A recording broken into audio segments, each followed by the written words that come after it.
Suatu hari, saat kota Madinah dalam suasana aman dan tenang, terlihat dari tempat ketinggian di pinggir kota debu tebal yang mengepul ke udara. Debu itu semakin meninggi, bergumpal-gumpal hingga hampir menutup angkasa.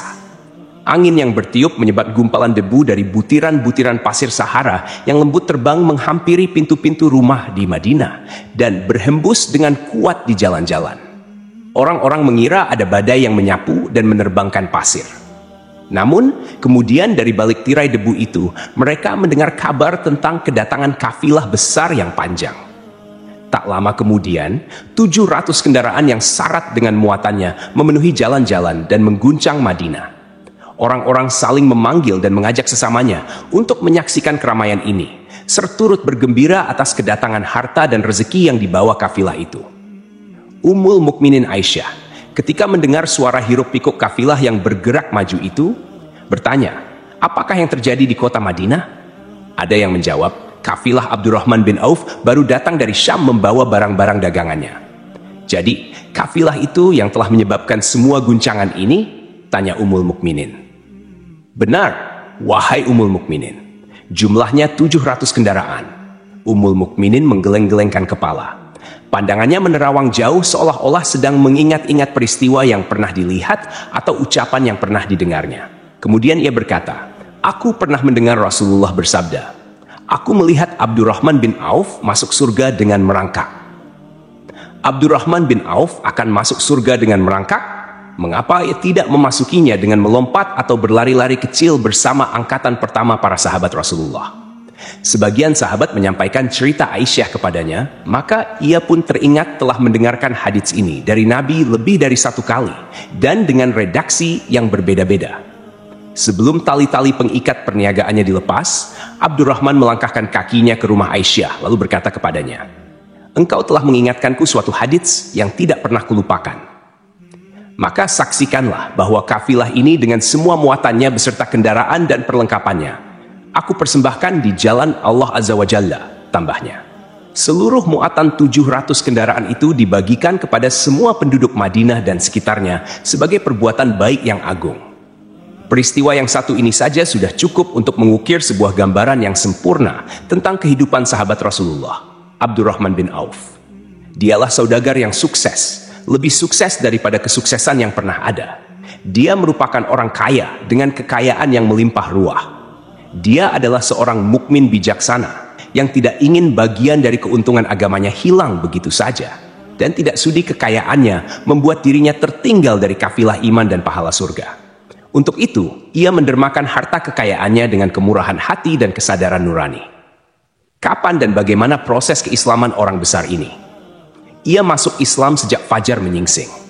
Ia telah memasukinya pada permulaan dakwah, yakni sebelum Rasulullah memasuki Darul Arkam dan menjadikannya sebagai tempat pertemuan dengan para sahabatnya yang beriman. Dia adalah salah seorang dari 8 orang yang lebih awal masuk Islam. Abu Bakar datang kepadanya menyampaikan Islam, termasuk kepada Utsman bin Affan, Az-Zubair bin Al-Awwam, Talhah bin Ubaidullah, dan Sa'ad bin Abu Waqqash. Tidak ada persoalan yang tertutup bagi mereka, dan tiada keraguan yang menjadi penghalang. Bahkan mereka segera pergi bersama Abu Bakar As-Siddiq menemui Rasulullah untuk menyatakan bayat dan memikul bendera Islam. Sejak menganut Islam hingga berpulang ke rahmatullah pada usia 75 tahun, Abdurrahman bin Auf selalu menjadi teladan yang cemerlang sebagai seorang mukmin yang besar. Hal ini menyebabkan Nabi memasukkannya dalam 10 orang yang telah diberi kabar gembira sebagai ahli surga. Umar mengangkatnya sebagai anggota majelis syura yang terdiri dari 6 orang, yang merupakan calon khalifah yang akan dipilih sebagai penggantinya. Kala itu, Umar berpesan Rasulullah wafat dalam keadaan rida kepada mereka. Cepatnya Abdurrahman masuk Islam telah menyebabkan dirinya harus mengalami penganiayaan dan penindasan dari Quraisy. Ketika Nabi memerintahkan para sahabatnya hijrah ke Habasyah, Abdurrahman bin Auf pun ikut berhijrah. Ia kemudian kembali lagi ke Mekkah, lalu hijrah untuk kali kedua ke Habasyah, dan selanjutnya hijrah ke Madinah. Ia ikut bertempur di Perang Badar, Uhud, dan peperangan-peperangan lainnya. Keuntungannya dalam perniagaan sangat besar hingga mencapai batas yang membuat dirinya sendiri merasa takjub dan heran. Sehingga ia berkata, sungguh, aku melihat diriku ini, seandainya mengangkat batu, niscaya kutemukan emas dan perak di bawahnya. Perniagaan bagi Abdurrahman bin Auf bukanlah jenis perdagangan yang tercela maupun monopoli. Bahkan, ia sendiri bukanlah orang yang loba untuk mengumpulkan harta atas dorongan agar menjadi orang kaya.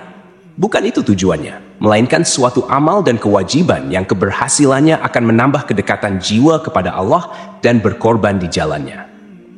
Abdurrahman bin Auf seorang yang kuat emosi jiwanya, di mana ia menemukan kepuasan emosinya itu dalam amal yang mulia dimanapun berada. Apabila ia tidak sedang syalat di masjid dan tidak sedang berjihad dalam peperangan, ia pasti sedang mengurus perniagaannya yang berkembang pesat sehingga kafilah-kafilahnya dari Mesir dan Syria membawa ke Madinah barang-barang muatan yang dapat memenuhi kebutuhan seluruh jazirah Arab, baik pakaian maupun makanan. Yang menunjukkan bahwa ia seorang yang kuat emosi jiwanya adalah ketika kaum muslimin hijrah ke Madinah. Rasulullah pada waktu itu menerapkan aturan untuk mempersaudarakan dua orang sahabat. Salah seorang dari muhajirin warga Mekkah dan yang lain dari Ansyar penduduk Madinah. Persaudaraan ini berjalan dengan sempurna hingga membuat hati terpesona.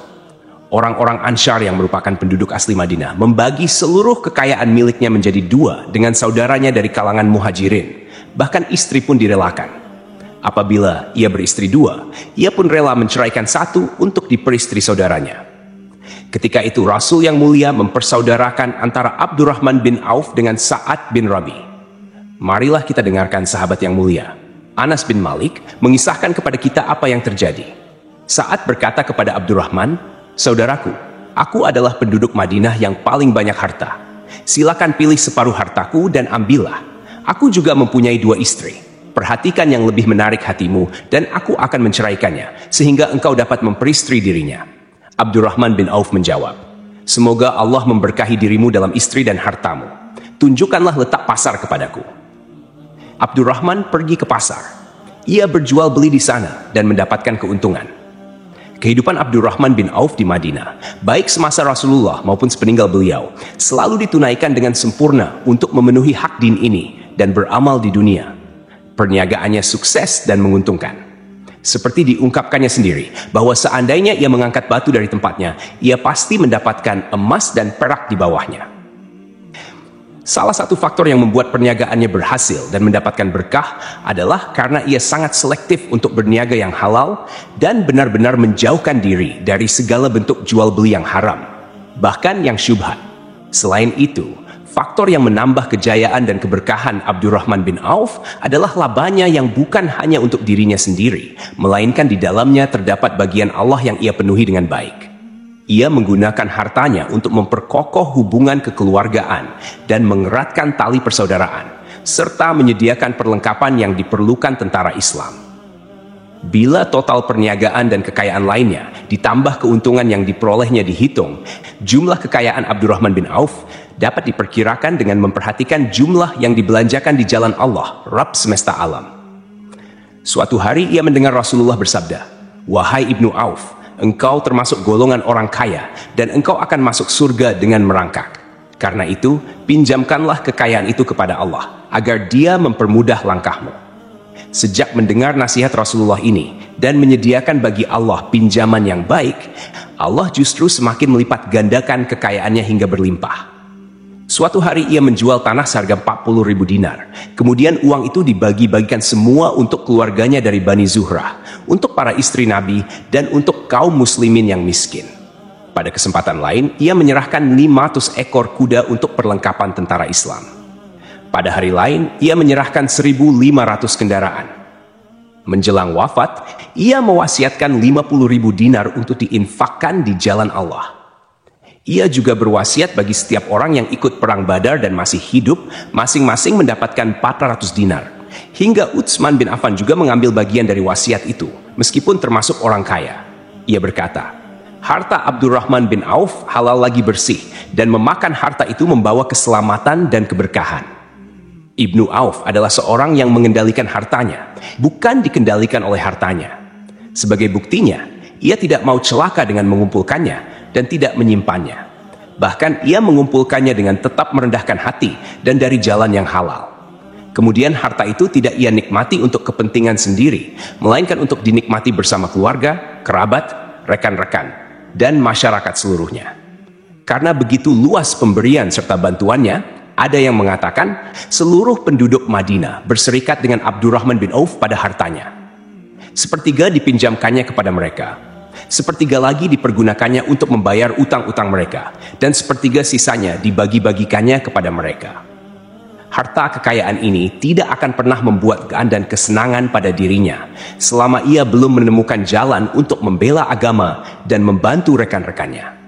Adapun untuk selain itu, ia selalu merasa khawatir terhadap kekayaannya. Suatu hari dihidangkan kepadanya makanan untuk berbuka, karena waktu itu ia sedang berpuasa. Ketika pandangannya tertuju pada hidangan tersebut, selera makannya pun bangkit. Namun ia justru menangis sambil berkata, Mus'ab bin Umair telah gugur sebagai syahid, dan ia jauh lebih baik daripada aku.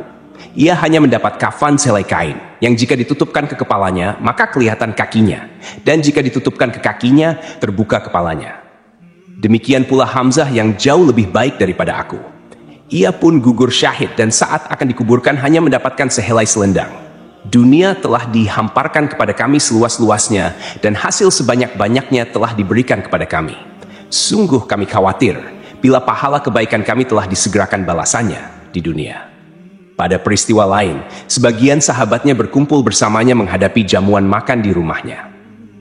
Lihat Senin sebelum berpuasa di hadapan mereka, Abdurrahman menangis sehingga rekan-rekannya bertanya, "Apa yang buat menangis? Wahai Abu Muhammad?" Abdurrahman bin Auf pun menjawab, "Rasulullah telah wafat dan semasa hidupnya beliau beserta keluarganya tidak pernah merasakan kenyang makan roti gandum. Apa harapan kita apabila dipanjangkan usia tetapi tidak menambah kebaikan bagi kita?" Demikianlah, kekayaannya yang melimpah itu sedikit pun tidak membangkitkan kesombongan dan takabur dalam dirinya. Bahkan orang-orang mengatakan tentang dirinya, seandainya seorang asing yang belum pernah mengenalnya kebetulan melihatnya sedang duduk bersama budak-budaknya, niscaya ia tidak bisa membedakannya di antara mereka. Namun, bila orang asing itu mengenal satu saja sisi jihad Ibnu Auf dan ujian yang dihadapinya, ia pasti langsung mengetahui siapa dia. Misalnya, jika ia mengetahui bahwa di tubuhnya terdapat 20 bekas luka dari perang Uhud dan bahwa salah satu dari bekas luka ini meninggalkan cacat pincang yang tidak sembuh-sembuh pada salah satu kakinya, atau jika ia tahu bahwa beberapa gigi serinya rontok di perang Uhud yang menyebabkan kecadelan yang jelas pada ucapannya, maka ia pasti menyadari bahwa laki-laki yang berperawakan tinggi dengan wajah berseri, kulit halus, pincang, dan cadel sebagai tanda jasa dari perang Uhud, itulah Abdurrahman bin Auf. Semoga Allah ridha kepadanya, dan ia pun ridha kepada Allah. Kita sudah terbiasa memperhatikan tabiat manusia, bahwa harta kekayaan biasanya menyebabkan seseorang suka berkuasa. Artinya, orang-orang kaya seringkali ingin memiliki pengaruh untuk melindungi kekayaan mereka, melipat gandakan pengaruh itu, memuaskan nafsu, serta demi kebanggaan dan kepuasan pribadi. Semua ini merupakan sifat yang biasanya dibangkitkan oleh kekayaan.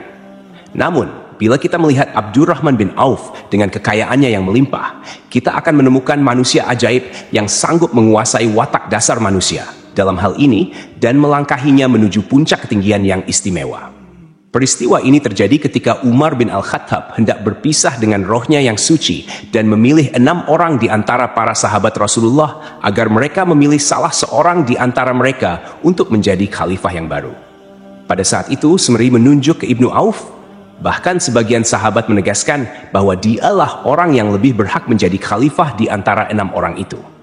Namun ia menjawab, "Demi Allah, seandainya diambilkan pisau lalu ditaruh ke atas leherku, kemudian kalian menusukkannya sampai tembus, itu lebih aku sukai daripada menerima jabatan tersebut." Demikianlah, saat 6 orang terpilih itu mengadakan pertemuan untuk memilih salah seorang di antara mereka sebagai khalifah pengganti Al-Faruq, Umar bin Al-Khattab, Abdurrahman bin Auf telah menyatakan kepada rekan-rekannya bahwa ia telah melepaskan haknya yang dilimpahkan Umar kepadanya sebagai salah seorang dari 6 calon yang akan dipilih menjadi khalifah. Dengan demikian, kewajiban mereka untuk melakukan pemilihan itu terbatas di antara mereka berlima saja. Sikap zuhudnya terhadap jabatan pangkat ini dengan cepat telah menempatkan dirinya sebagai hakim di antara 5 orang tokoh terkemuka itu. Mereka menerima dengan senang hati agar Abdurrahman bin Auf menetapkan pilihan khalifah di antara mereka berlima.